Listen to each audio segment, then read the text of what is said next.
প্রিয় বন্ধুরা, আসসালামু আলাইকুম ওয়া রাহমাতুল্লাহি ওয়া বারাকাতুহু। আগামীকাল পবিত্র ঈদুল আজহা। ঈদুল আজহার দিন আপনার সর্বপ্রথম কাজ হলো ফজরের নামাজ জামাতের সাথে আদায় করা। নামাজের পর ঘরে এসে সুন্দর করে গোসল করবেন, মিসওয়াক করবেন, পরিষ্কার পরিচ্ছন্ন কাপড় চোপড় পরিধান করবেন, আতর লাগাবেন এবং ঈদুল আজহার দিন কোনো ধরনের কিছু খাবেন না।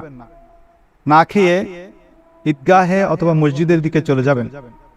ঈদগাহে মসজিদে যাওয়ার সময় পায়ে হেঁটে যাবেন। পায়ে হেঁটে যাওয়ার সময় তাকবীর পড়বেন, আল্লাহু আকবার, আল্লাহু আকবার, লা ইলাহা ইল্লাল্লাহু ওয়াল্লাহু আকবার, আল্লাহু আকবার ওয়ালিল্লাহিল হামদ। এখানে আল্লাহু আকবার, আল্লাহু আকবার, লা ইলাহা ইল্লাল্লাহ এরপরে আল্লাহ না ওয়াল্লাহ, ওয়া দিয়ে অনেকে ভুলটা করেন। আল্লাহু আকবার, আল্লাহু আকবার, লা ইলাহা ইল্লাল্লাহু ওয়াল্লাহু আকবার, ওয়াল্লাহু আকবার, আল্লাহু আকবার ওয়ালিল্লাহিল হামদ। ওয়াল্লাহু আকবার একবার, ওয়া দিয়ে। আল্লাহু আকবার তিনবার হবে, ওয়াল্লাহু আকবার একবার হবে। তৃতীয়বার যেটা ওয়াল্লাহ, সেটা ওয়াল্লাহ পড়তে হবে। চতুর্থবার আল্লাহু আকবার। আমি আবার বলছি, আল্লাহু আকবার, আল্লাহু আকবার, লা ইলাহা ইল্লাল্লাহু ওয়াল্লাহু আকবার, আল্লাহু আকবার ওয়ালিল্লাহিল হামদ। এই তাকবীরটা উচ্চ আওয়াজে পড়ে পড়ে ঈদগাহের দিকে বা মসজিদের দিকে আগে ভাগে চলে যাবেন। সেখানে গিয়ে অনেকে তাহিয়াতুল মসজিদ নামাজ পড়েন। ঈদের দিন মনে রাখবেন, মসজিদে গিয়ে বা ঈদগাহে গিয়ে কোনো ধরনের নফল নামাজ নাই। ঈদের দিন তাহিয়াতুল ওযুর নামাজ, কোনো দখলুল মসজিদ নামাজ, এই সমস্ত নামাজ পড়া থেকে বিরত থাকবেন। এরপর ইমাম সাহেব যে বয়ান করে মাসলা মাসাইল বলে, সেগুলো মনোযোগ দিয়ে শ্রবণ করবেন, সেই মোতাবেক আমল করবেন। এবং ঈদের বয়ানের পরে ইমাম সাহেব যে নামাজ পড়াবেন, নামাজের নিয়মটা অনেকে জানেন না। ঈদের নামাজের নিয়ম হলো যে নিয়ত করবেন, নাওয়াইতু আন উসাল্লিয়া লিল্লাহি তাআলা রাকাতাই সালাতিন ঈদুল আজহা মাআ সিত্তাতি তাকবীরাতি ওয়াজিবিল্লাহি তাআলা মুতাওয়াজ্জিহান ইলা জিহাতিল কাবাতিশ শরীফাতে আল্লাহু আকবার করে নিয়ত বাঁধবেন। নিয়ত বেঁধে সানা পড়বেন। সানার পরে ইমাম সাহেব তিনটা অতিরিক্ত তাকবীর পড়বেন। সে তাকবীর সমূহে আপনি আল্লাহু আকবার হাত তুলে ছেড়ে দিবেন, আল্লাহু আকবার হাত তুলে ছেড়ে দিবেন, আল্লাহু আকবার হাত তুলে হাত বেঁধে ফেলবেন। তারপর ইমাম সাহেব কেরাত পড়বেন, রুকু সিজদা করে। দ্বিতীয় রাকাতে যখন উঠবেন, দ্বিতীয় রাকাতে প্রথমে সূরা কেরাত পড়ে রুকুতে যাওয়ার আগে ইমাম সাহেব আবার তিনটা তাকবীর বলবেন।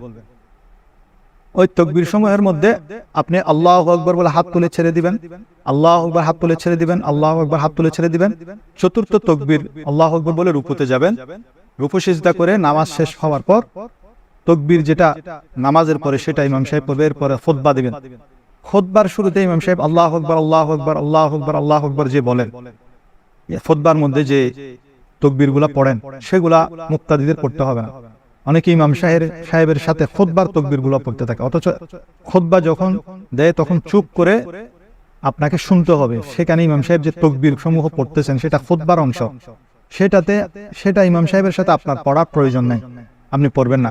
খুতবা শ্রবণ করে এরপরে দুইটা খুতবা হবে। খুতবার পরে দোয়া মুনাজাত মিলাদ কিয়ামের মাধ্যমে নামাজ শেষ হবে। এরপরে আপনারা এসে সুন্দর করে আপনাদের প্রথম কাজ হবে যে পশুটিকে জবাই করা। পশুটি জবাই করার ক্ষেত্রে প্রথমে আপনাদের কাজ হলো পশুটিকে কিছু পানি খাওয়া, পিপাসার্থ যাতে না থাকে পানি খাওয়াবেন। তারপর সেটাকে যদি গোসল দিয়ে দিতে হয়, গোসল পরিষ্কার পরিচ্ছন্ন ধুয়ে ফেলবেন, গোসল করাবেন। তারপরে ছুরি যেটা দিয়ে জবাই করবেন সেগুলো ভালো করে ধার দিয়ে নেবেন এবং পশুটিকে শোয়ানোর সময় খুব ব্যথা যাতে না পায় সেভাবে শোয়ানোর যে সহজ পদ্ধতি আছে, সেই সহজ পদ্ধতিতে শোয়াবেন। সেটার পা সমূহ থাকবে, চারটি পা থাকবে কেবলার দিকে, মাথা থাকবে দক্ষিণ দিকে, লেজ থাকবে উত্তর দিকে, পা থাকবে পশ্চিম দিকে, সেভাবে শোয়াবেন। এবং ইমাম সাহেব বা যিনি জবে করবেন, যার পশু সে জবে করাই উত্তম। যিনি জবে করবেন তিনি কেবলামুখী দাঁড়াবেন, দাঁড়িয়ে ছুরিটাকে খুব ভালোভাবে ধার করাবেন। এবং একটা জিনিস মনে রাখবেন, একটি পশুকে আরেকটি পশুর সামনে জবে করা থেকে বিরত থাকবেন। ভালো করে ছুরিটি ধার করিয়ে সেটা দিয়ে জবে করবেন। জবে করার সময় মনে রাখবেন যে পশুর যে চারটি রগ আছে, খাদ্যনালী, শ্বাসনালী এবং রক্তনালী, এই চারটি রগ যাতে কাটা যায় সেদিকে খেয়াল রাখবেন। এবং সমস্ত রক্ত যাতে বের হয়ে যায়, দ্রুততার সাথে রক্ত বের হয়ে যায় সেদিকে খেয়াল রাখবেন। অনেকে গরু তাড়াতাড়ি ঠান্ডা হওয়ার জন্য এখানে ছুরির আগা দিয়ে সেখানে তারা বিশেষ করে কসাইরা ছুরির আগা দিয়ে হলকের মধ্যে তারা গুঁতা দেয়, এর কারণে রক্ত সবগুলো বের হয় না, গরু তাড়াতাড়ি নিস্তেজ হয়ে যায়, তারা দ্রুততার সাথে কাজ সারা দিনে কাজটি করে, এটা করতে দিবে না।